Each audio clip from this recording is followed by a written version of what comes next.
Ukraine fatigue is not exclusive to Europe. Ukraine fatigue is certainly having an impact inside the United States. They can read the news. They know that the new Republican Congress may well turn out to be much less willing to support them than the previous one. So under the circumstances, I think they want to make it almost impossible. And one way you do that is by murdering your opponent's soldiers and then posting videos about it, because it so poisons the waters, if you will, with Russia. And it makes it so difficult for the Russians, particularly President Putin, to come to any arrangement, because the Russian people are seeing these things and are incensed. You have Russian military commanders, and frankly, from the beginning, we've accused the Russians of terrible things. They did not do those things. They did not mass rape. They did not mass murder. That's all nonsense.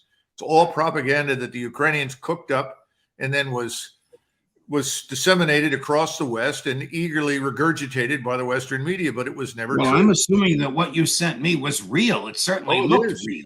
It's absolutely real. There was another video in the mix, though, that was kind of entertaining because it showed what appeared to be an attempt by the Ukrainians to orchestrate a fake Russian attack on civilians.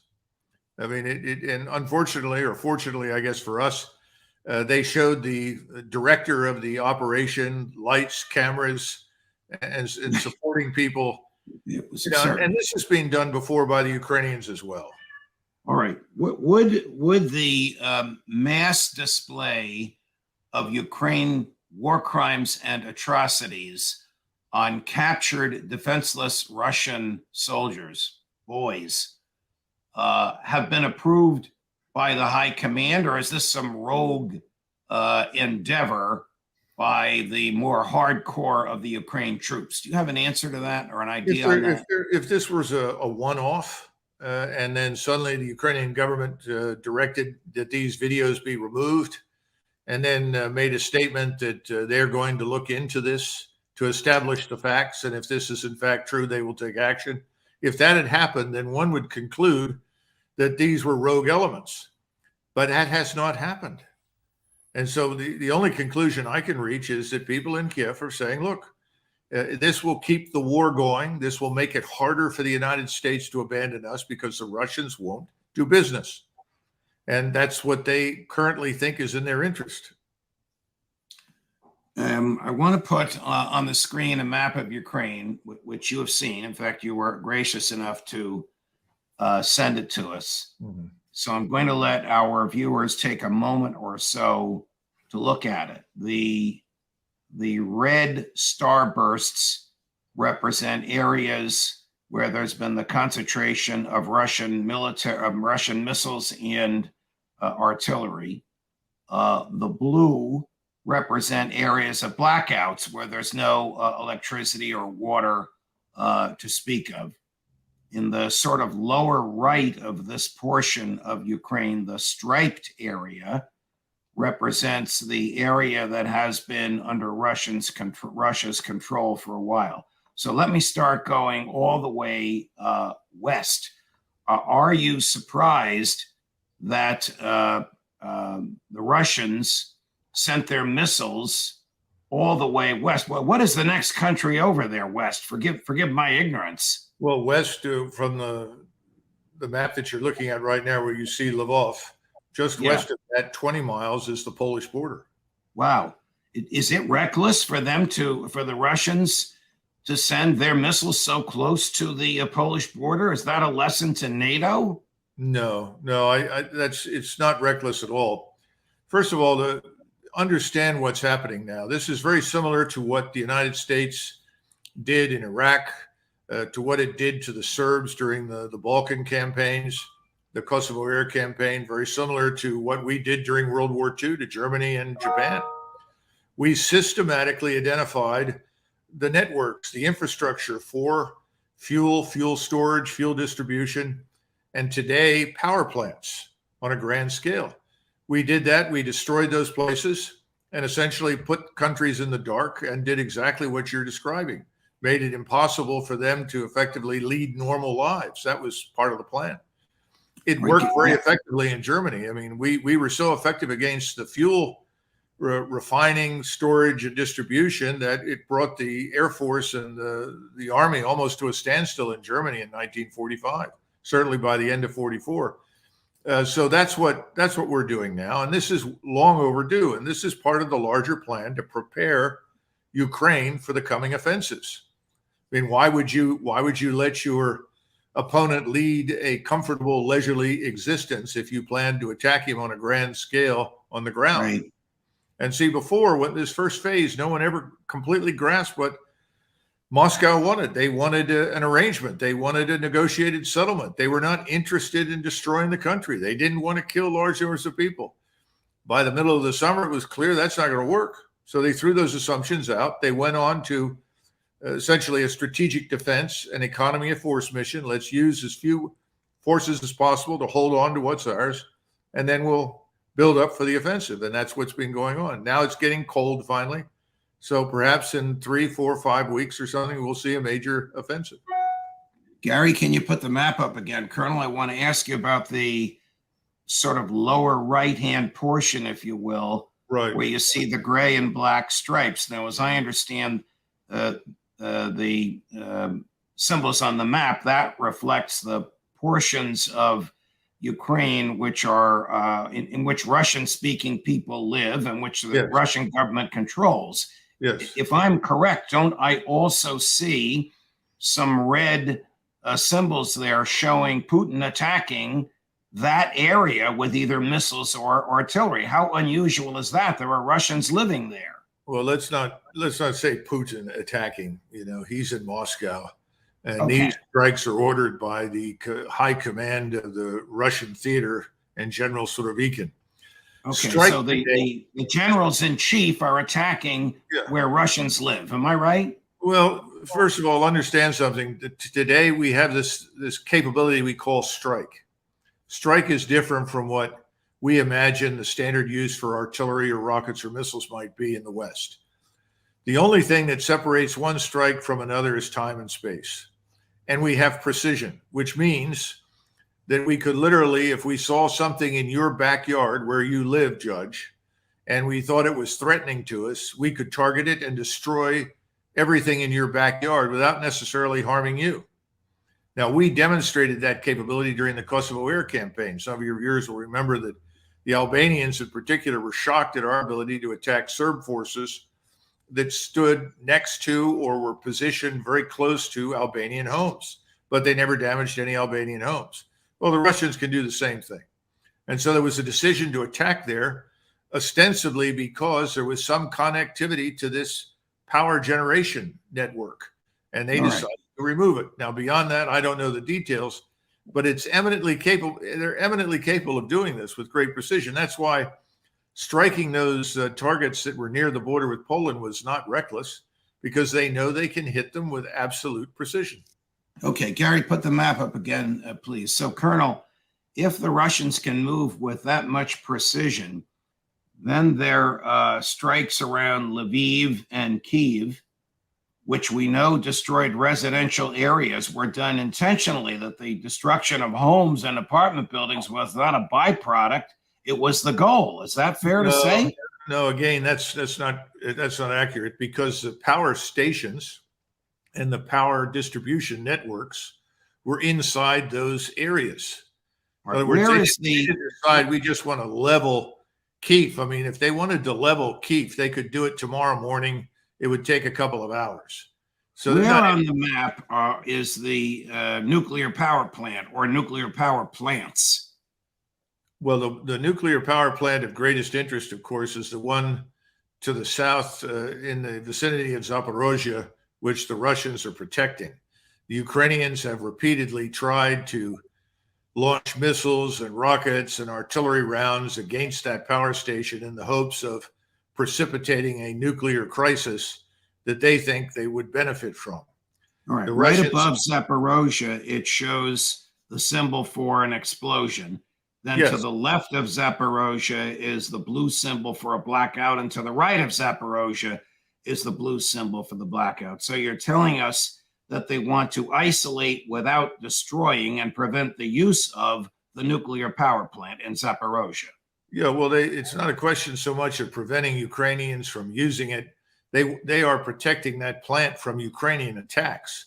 Now, what they have done is that they have removed the connectivity, as you point out, involving the transmission of power from these plants to Ukraine.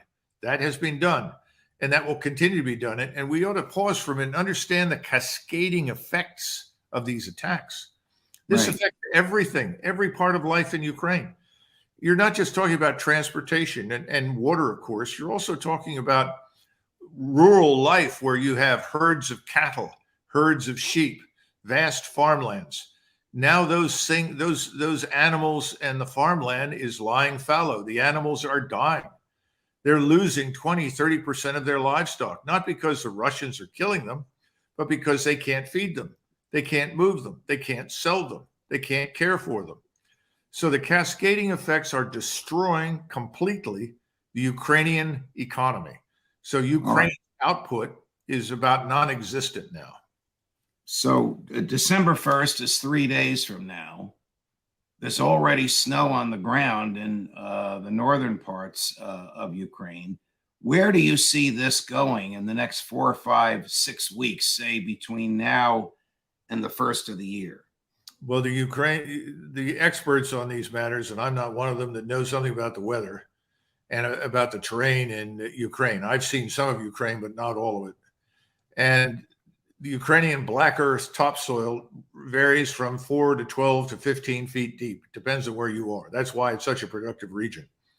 You have to freeze that, because if it's not thoroughly frozen, you sink like a rock, whether you're in a truck or you're in a tank. It doesn't make any difference. It's not frozen yet. It's only just now dropped below freezing on a permanent basis. Up till this point, we've had freezing at night, but during the daytime, it's gone back up into the 40s or even 50 degrees. It has to drop below freezing and stay that way for at least 2 weeks. So if it's now below freezing and it stays that way, you can do the math. You're looking for something happening no earlier than the 10th, probably no later than the 19th of December. And you're talking about concentrations of Russian troops all the way around the country. We've accounted now formally by these are the people that sit in front of your monitors that control satellites. And the intelligence community says that it's accounted for 540,000 Russian troops. Okay. And of that 540,000, we're talking about 5,000 armored fighting vehicles, of which at least 1,500 are tanks, probably another 1,000 self-propelled artillery, the rest infantry fighting vehicles, 1,000 rockets, missiles, tactical ballistic missiles, your so-called drones, unmanned attack systems, 1,000 of those systems. That doesn't even begin to address the hundreds of fixed-wing aircraft, hundreds of helicopters. The helicopters will move troops, obviously. There will be some ground support, hundreds of fixed-wing aircraft operating as close air support, and also bombers now. We've begun to see the use of bombers, which is something we've done for years. They're now beginning to do it, and they all have precision munitions. Okay, so which you aim at. What you've just described must be understood and known by President Zelensky, by Ukrainian intelligence, by American intelligence, by the State Department, by the Pentagon, and by the White House. Yes. And what are they going to do about it? Well, what they're trying to do is they're trying to ship more equipment to the Ukrainians. The problem is the Ukrainian casualties have been horrendous, particularly over the last few months. There was an article today in the Euro News. I'm told there's another one in the New York Times describing the very, very heavy casualties. Of course, the big lie that is always told to accompany the bad news is, well, the Russians have taken heavy casualties too. Nonsense. The Russians have not. And that's the difference. When you're killing your enemy at a 10-to-1 ratio, which is about where it is right now in southern Ukraine with the Russians and Ukrainians, you're not hurting at all. And the Russians, again, aren't running out of anything. The Ukrainians are running out of everything. Ammunition, spare parts, fuel, you name it. Their soldiers, most of the best troops are dead or wounded. And the people that they're shoving forward in the defensive positions are untrained, reservists. They say, well, we sent 10,000 more troops to England for 3 weeks.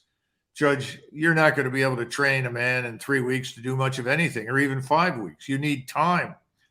And time is something the Ukrainians no longer have. So the whole thing is on the verge of collapse. Let's pretend you are back in the Pentagon as you were for a portion of the Trump administration. And Secretary Austin, along with Secretary Blinken, knock on your door. Colonel, what's your advice? What would you tell them? Get the hell out? I would show them the map and show them the identified concentrations of Russian forces, along with a list of the capabilities, which are impressive in terms of firepower and maneuver. And I would also then bring up a truthful picture of Ukrainian fighting capabilities right now, which are very, very modest. And I would argue, given the terrible conditions that the population faces in Ukraine, it's no surprise that the Ukrainian government is saying leave. Even Klitschko, who is the mayor of Kyiv, has told the population, you really should leave. We're not going to have any power. We won't have water and fuel to heat. You're going to have to go somewhere else and seek shelter. This is the capital city. And millions of these Ukrainians are going to pack it in and they're going to head west. So you're going to have another gigantic mass casualty event, if you will, on Europe's doorstep, with millions of refugees pouring into Poland, Slovakia, Hungary, Romania. And obviously, in many cases, these frontline states will simply herd them further west into other countries because they can't take anymore. Back to my hypothetical door knocking. What can the American government say to President Zelensky to get him to the negotiating table? You're not getting anything else from us? First of all, Zelensky will do what you tell him. So if you tell us, the mood in Washington has very definitely changed. The attitude of the Washington community, and that I'm talking about those people that are the leading senators, members of the House, cabinet officers, president, vice president. The mood of these people has clearly changed. I think they're sensing that this is a lost cause, that Ukraine is very definitely going to lose. And they're trying to figure out, how do we prolong the suffering? How do we prolong this fighting? They'll say publicly it's for the purpose of, quote unquote, harming Russia, which has been a complete fiasco and a disaster, because Russia, frankly, has not been harmed very much. Not at all, I would say, in substantive terms, economically, financially, otherwise.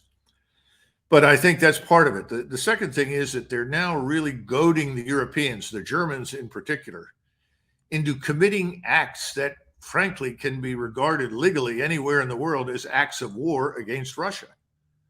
And I think the German government is sitting there saying, do we really want to supply heavy military equipment, tanks, artillery, all these things in great quantities to this war zone to help these Ukrainians fight the Russians? Are we not, in fact, becoming co-belligerents? Now, you and I have talked before about this. Yes. I don't think there's any doubt about it. We are co-belligerents, but I think the Germans are now interested in putting the brakes on that. So Scholz put us in a difficult position because his representative at Ramstein last week at the conference for donors and allies that were willing to send things to Russia said that the only way the Germans would send any tanks, Leopard tanks, was if we sent M1s. Then we went through a series of comments from people in the Department of Defense, like this Mr. Colin Kahl, Assistant Secretary of Defense in OSD, who said, well, the M1 is a gas guzzler, and it has extreme maintenance requirements. It's too complex for the Ukrainians. It won't help them. The Leopard's easier for them to use, and the Leopard would be better. Now, you have agreed with that, haven't you? Oh, well, I agree with it, but not for the reasons that Mr. Kahl said. I mean, we've known for 30 years that the gas turbine engine's a catastrophe, both for reasons of fuel usage, but also because of the intake of all the dirt and sand and nonsense on the ground. This is an engine designed for the use of a jet at 15,000 feet, not for use on the ground. So here we have this turbine engine that's supposed to power this tank up and send it at 50 or 60 miles an hour towards the enemy. The problem is that historically, that's not necessarily what you need from the tank. I mean, tank doesn't have to go 50 or 60 miles an hour. we don't need to cover all that ground again, but the bottom line is that the M1's got a lot of problems. There's no question about it. I don't think people wanted to see this employed for the fear that they would be embarrassed by its performance. Not the gun, not the crew, but the tank as a whole, for the reasons we mentioned. So now the tables have turned. In order to get the Germans to send tanks, apparently President Biden said, well, we'll send 10 M1s. And Mr. Schultz responded by saying, well, fine, then we'll send 10 Leopards. Now, this seems childish and stupid, but I think we need to understand what's really happening. Number one, people have no faith in Ukraine's ability to win this war.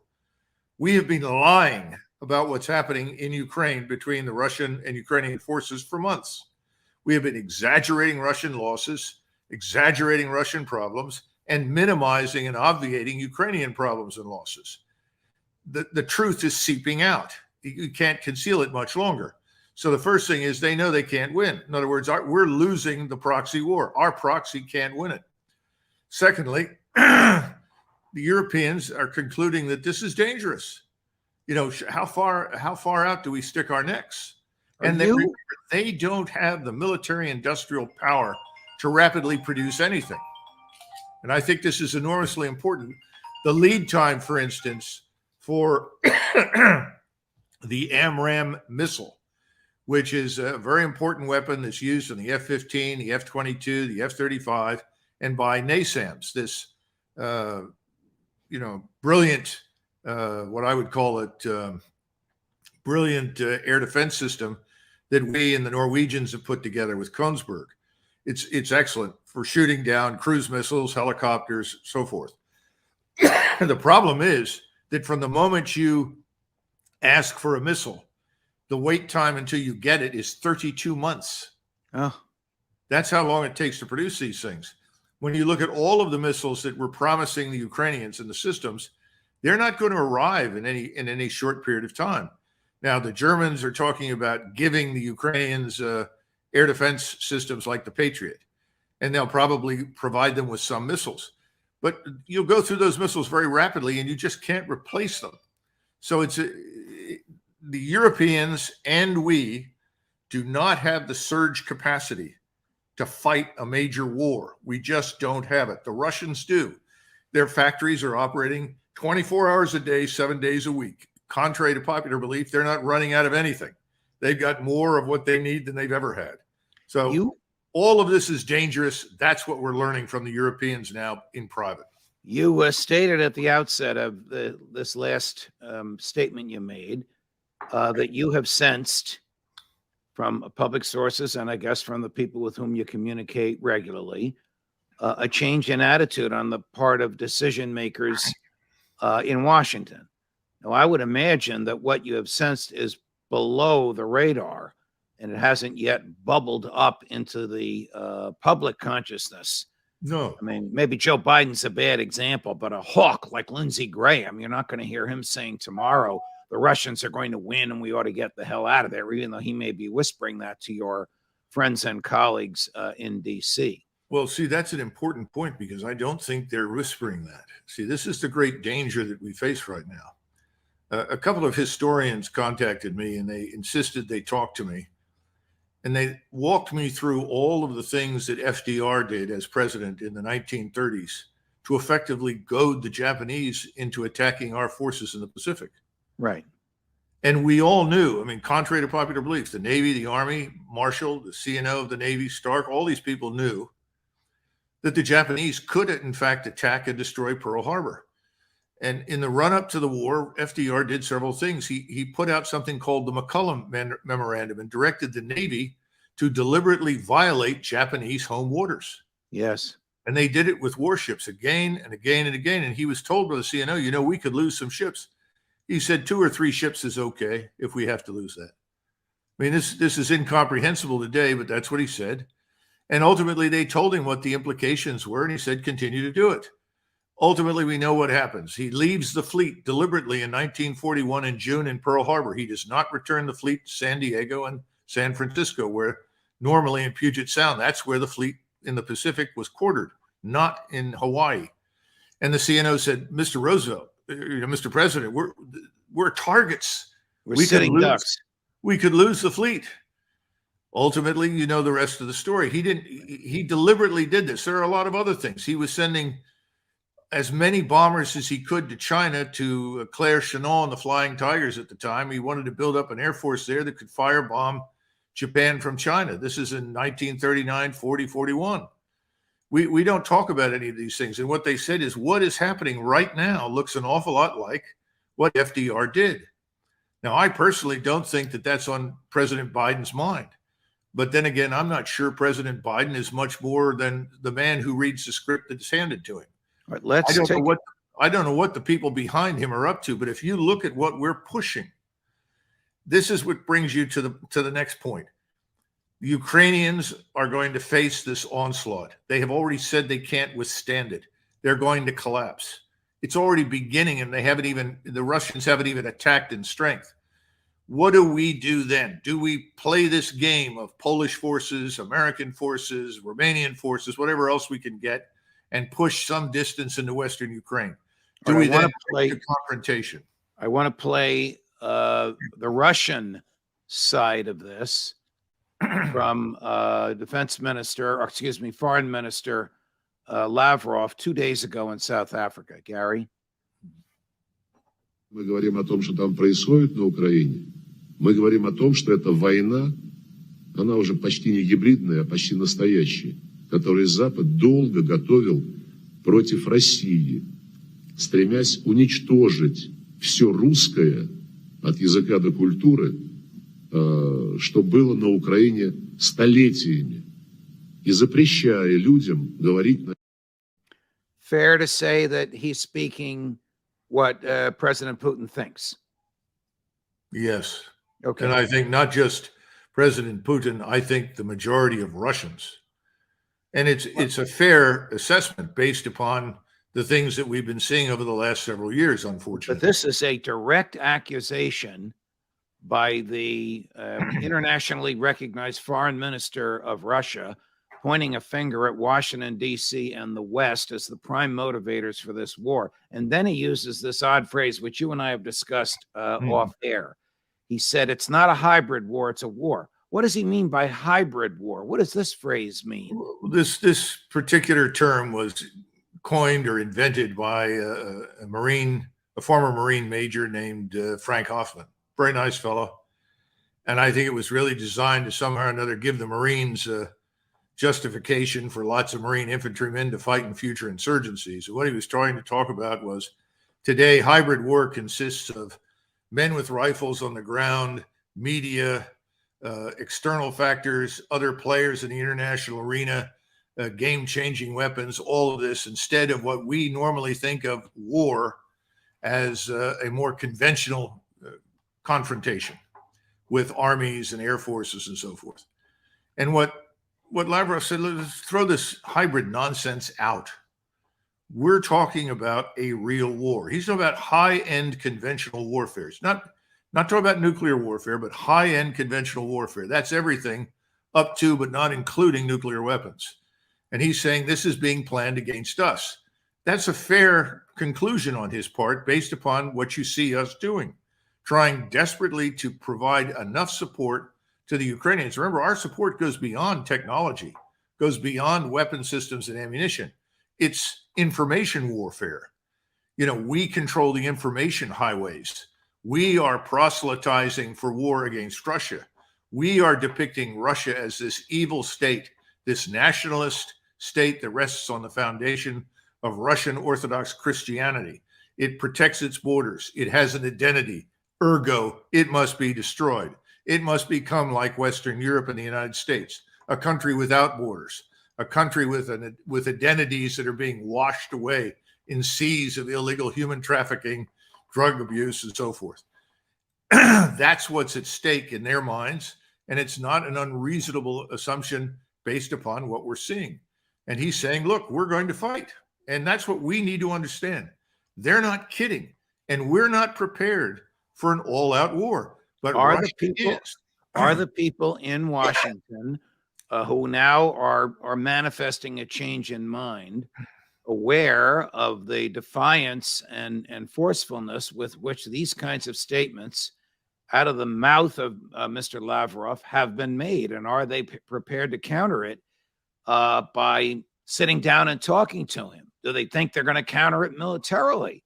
And do they not realize that that's World War III if they do? Well, first of all, I think it's very clear that under no circumstances are they going to hold talks with the Russians, because that would suggest that they've made a mistake. Right. It would suggest that we're pulling the Zelensky strings, which of course we are. Yeah. So it's not, I don't see us doing that.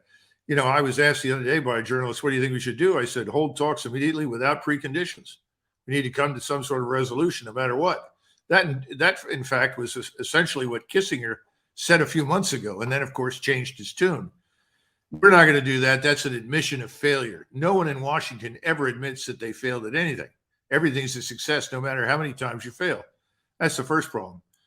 I think the second problem is there's a lot of arrogance and self-delusion. I don't think the people on the Hill really understand what war means anymore. I mean, for many, many years, we had lots of interesting people on the Hill. Sam Nunn was a good example, but there were many others. Most of them had served in the military. A lot of them lived through the Second World War. They understood what you meant when you started talking about war. So when it came to Russia, or in those days, the Soviet Union, people made it very clear that's not what we want. Whatever we do, we must find a way around that, because we all know what that means. And they weren't necessarily saying it would be nuclear, but it would be so destructive and self-defeating, we don't want to engage in it. I don't sense that anymore.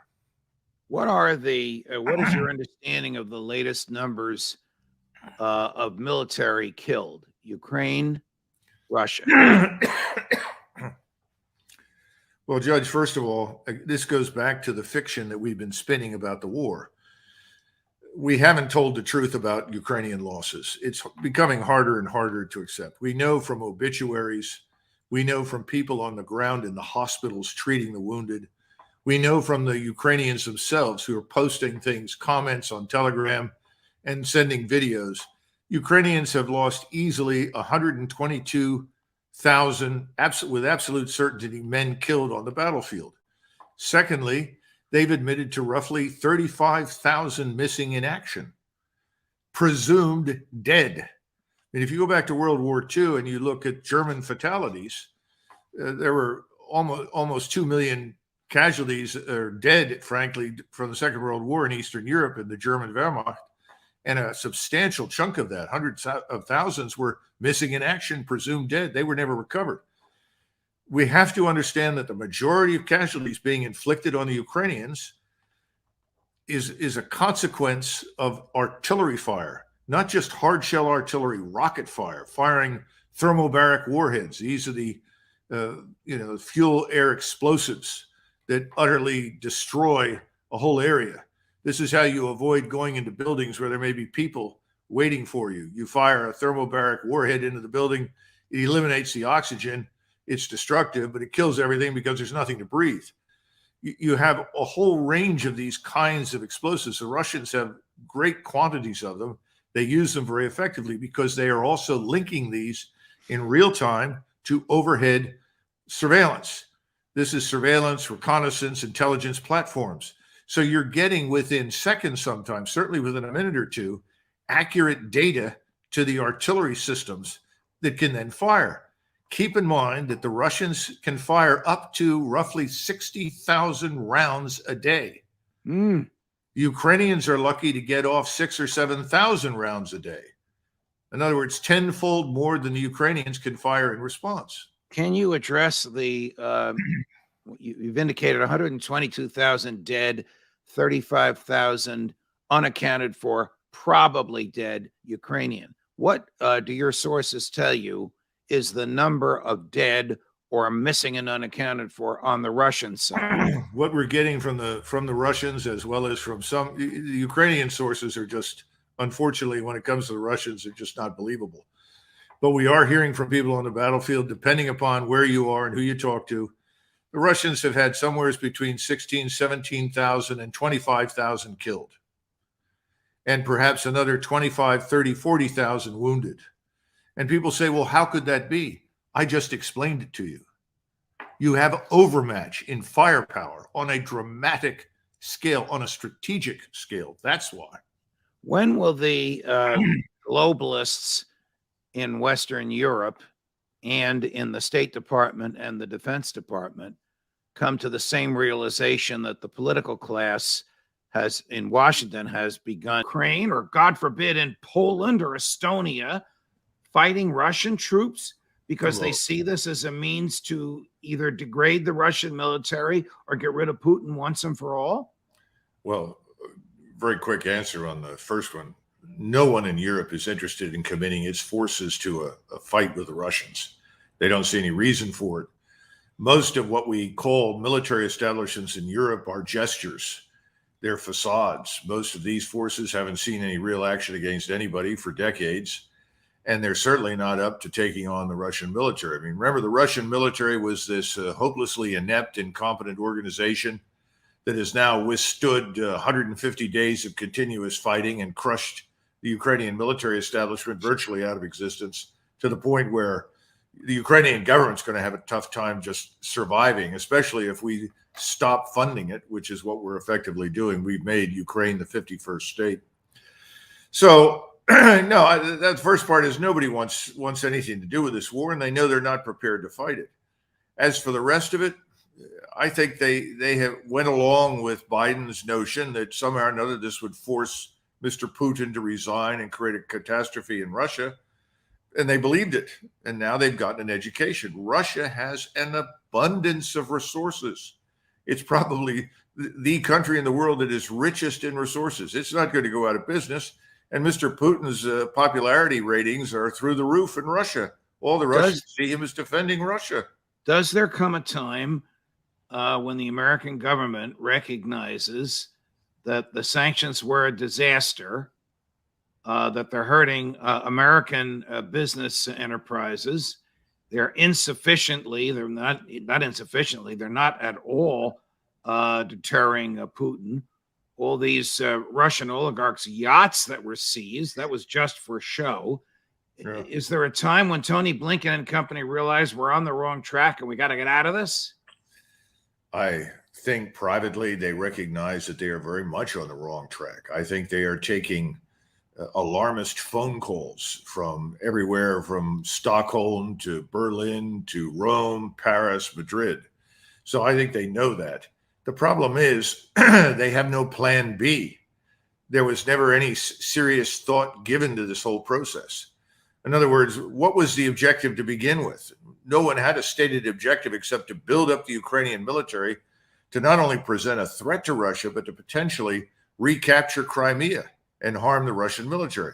Well, this is fanciful nonsense that never made any sense. So there is no plan B. So I think they're going to do what you would expect these ideologues to do, which is double down on what they're already doing and then hope against hope that they can outlast this. And I'm not sure that they can. I mean, my recommendation, frankly, is send Nancy Pelosi to Kiev and let her sort it out and just leave her there until it's fixed. She's threatening to go to all places, to Taiwan. And of course, Beijing is not very happy about that. And they're threatening some severe response to that. We'll talk about Nancy later. Tell me about the actual war. I mean, you don't see it on television anymore. You don't even see it on the front pages of the New York Times. So a couple of questions. Are the Ukrainians holding any ground? Have they won back any ground from the Russians? No. Have they actually used American military hardware to attack Russian hardware that is already inside Ukraine? So they're part of Ukraine is bombing another part of Ukraine. And where does Zelensky stand in his stability as the head of the Ukrainian government? Well, as you know, Zelensky now fired Bakhanov and several other people that were in charge of the security services.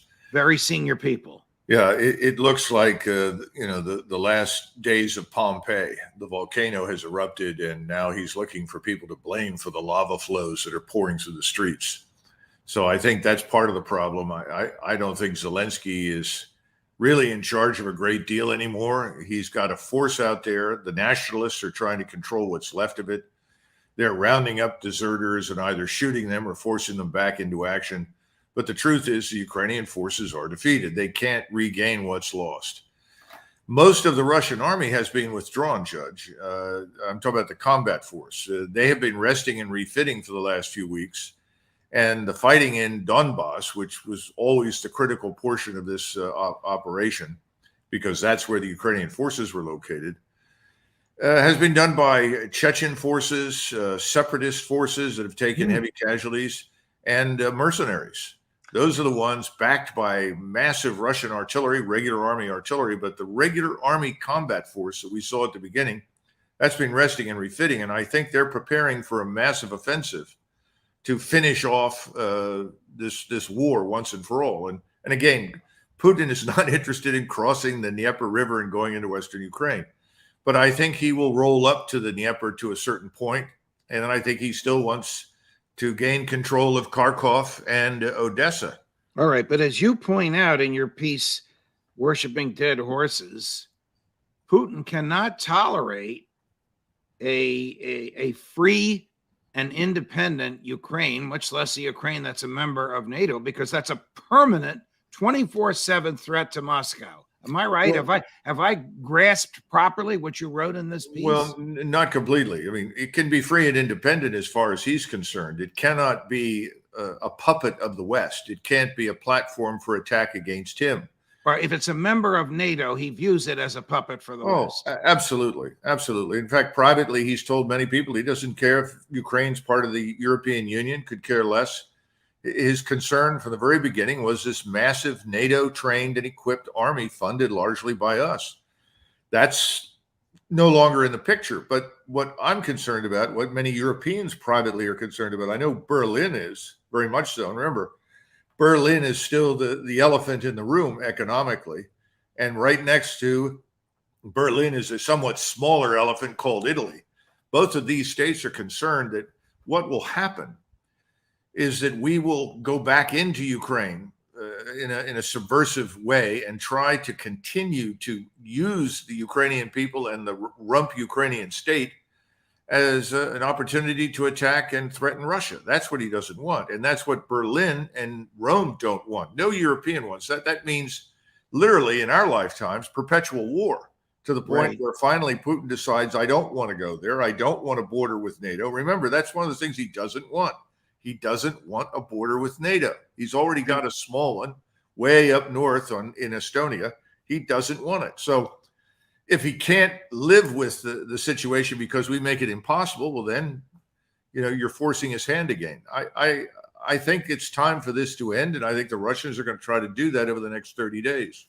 What are U.S. intelligence, senior members of the intelligence community advising the president? If you know, are they telling him what they think he wants to hear? Or are they telling him what you've just described, that this is a lost cause, it's over with, you better get the hell out and get out now? Judge, the thing for all of your viewers to keep in mind is that presidents always get the intelligence they want. Even if it's not truthful. Yes. Yeah, absolutely. Because we've lost our sense of proportionality. If you think that you are invulnerable, invincible, and more powerful than everyone else, then you think you can afford to ignore things like the truth when it suits you. This has gotten us into a lot of trouble now, I think, with Russia, because Russia is not Iraq. Russia is not Afghanistan. It's not Libya. And we're talking now, I listened to the former Secretary of State Pompeo essentially describe the apocalypse, the unification of Russia, China, and Tehran into one iron alliance that we should then set out to crush. I mean, this is the sort of madness that is rampant in Washington, and it presupposes that we are more than we are. In other words, we are not the nation, Judge, as you know, that we were in 1991. Right. 30 years ago, we were a very different country than the country today. And there doesn't seem to be any willingness to admit that and figure out that we've got serious problems here that need our attention. By the way, that's true for Western Europe. One of the problems that you point out in your piece, Worshipping Dead Horses, you sort of pivot from explaining the uselessness and weakness of NATO into serious problems with the American military, which have been visited upon it by the attitude of current leadership, the Biden administration, with respect to promoting people on the basis of race and gender who are not the most qualified, and establishing the sort of woke atmosphere in the military that people like you and I and people watching us today laugh at when we see happening on college campuses. Now you're telling me and telling your readers that this is happening in the U.S. military. Have they considered the long-term effect of this nonsense? Yes. Unfortunately, I think they have, and I don't think they understand just how debilitating it is. On the one hand, you have a president who is more warlike, frankly, more aggressive, more bellicose than any president I can remember in my lifetime when he talks about Russia. Not China, but Russia. Right. It's unbelievable. George W. was bellicose, but not with respect to Russia. Never. Absolutely not. And the key thing here is that while we have all this bellicosity on one side, we're systematically devastating the armed forces on the other side. How to tell us how the armed forces are being systematically devastated? Well, the imagine American armed forces. Imagine you have a group of soldiers, sailors, airmen, and Marines. Doesn't matter, but I would think certainly soldiers and Marines. And you announce that the commander has been removed, and you have a new commander. Your new commander is Tiny Tim, with the ukulele in the flowered shirt and the long hair. Why, this is He crazy. has kind of a uniform on, but This is crazy, Colonel. Yeah, but that's essentially what you've got. And says, look, Tiny Tim is one of the finest people we've ever met. And by the way, he's transgender, but you've got to take showers with him because he deserves the opportunity to take showers with you, even though he's transgender. And he may not wear a skirt all the time, but he's wearing one today. You have to tolerate all of this. This is important, and this is what makes us free. This is what we're talking about with diversity. And then the other thing is, I'm sorry, you're not a woman, you're not black, you're something else. You may be white, you may be Asian, Northeast Asian. We're not interested in you. We don't care how well you have performed. We don't care how many years you've served. We don't care about your performance under fire in combat. We're interested in Sheila over here and moving her forward because we want a new force that is radically different from the one you're in. All right. When the government, and I realize there's some metaphors and exaggerations in there, but it's largely a summary of what's been happening. When the government does that, does it think in the long term, we don't use a draft anymore. We really need volunteers. We need thousands of volunteers every year. And our base for volunteers are young, virile men who really don't care about woke and don't want wokeness imposed on them, whether the young men are white or black or Hispanic or brown or whatever they may be. My point is, does the Biden administration leadership in the Pentagon recognize that imposing wokeness on the military will have a catastrophic effect on recruiting in the long term? I think they've already seen it. We're already confronting this catastrophic impact on recruiting. We can't recruit the people that we want. And their attitude is it doesn't make any difference. We'll just drop the standards. We'll start recruiting people that we normally never take into the armed forces, people that are far below the desired IQ levels, people that have criminal records, people that may have serious problems, drug problems or something else.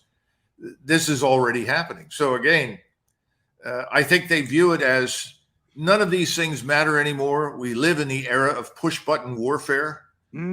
Fire a missile. We're still the biggest, most powerful, richest country in the world. We can do pretty much as we want. And the important thing in the backs of their minds is that we're building a force that reflects our leftist ideology and values. And we're replacing the values that were historically motivating inside the armed forces with our new values. One of my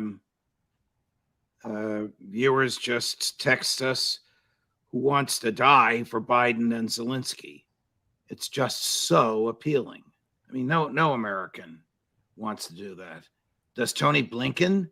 Does Lloyd Austin, the Secretary of State and the Secretary of Defense, do they think American troops want to die either for wokeness or for Zelensky? Lloyd Austin is a mystery to me. I've never met the man, and looking back on the years that he served, he certainly was an enormously.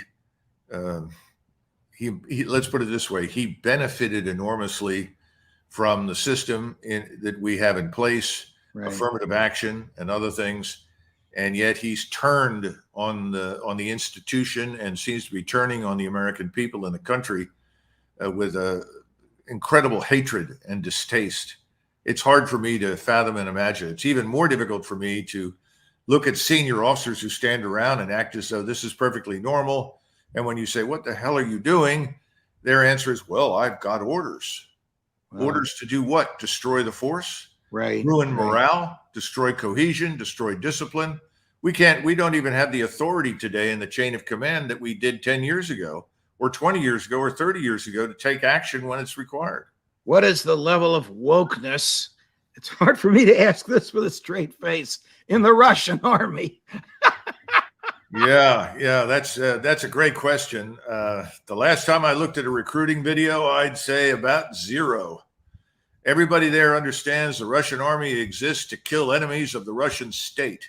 And all the soldiers, sailors, airmen, and Marines understand that's their number one task. We go to where we're ordered and we defend the country and we kill the enemies of the state. All right. We're now at the end of July. Where will we be by Labor Day in the war in Ukraine? I'd be Still sending billions of dollars in cash and material there, or Well, I'm glad you brought recognizing that the up. folly of what we've done? I'm glad you brought that up because most Americans don't understand, Judge. If you look at this $40 billion package that we passed back in May, almost universally, Right. only about half of that is for military assistance. It's still $20 billion, but it's enormous. What's the other half? Well, the other half it's unclear. It goes into aid and assistance that we would term nation building, support the Ukrainian state, humanitarian assistance, medical support, and so forth for the war. But most of the money for military equipment and military assistance really doesn't leave the United States. And this is what most people don't understand. When we say we're going to give the Ukrainians, for discussion purposes, let's just say 100 artillery pieces, we turn to the Department of Defense and say, send 100 artillery pieces to Ukraine. And they say, yes, sir. Then we send money over to the Pentagon to pay for the 100 artillery systems that we've taken and shipped. They then take that amount of money, whatever it is, for those artillery systems, and they turn and give it to the defense industries and say, give us replacements. Right. So it's kind of a circular system, because at the same time, remember, when all this money moves from Capitol Hill to DOD to the military industrial complex that we know as the defense industries, that money also involves donations for people on the Hill. That money involves making constituents happy, providing them with employment and jobs and so forth. Which might explain why the Congress voted actually to give more money than Uncle Joe asked them for, because they're all looking for their next contribution. The late, great Justice Scalia used to say, it doesn't matter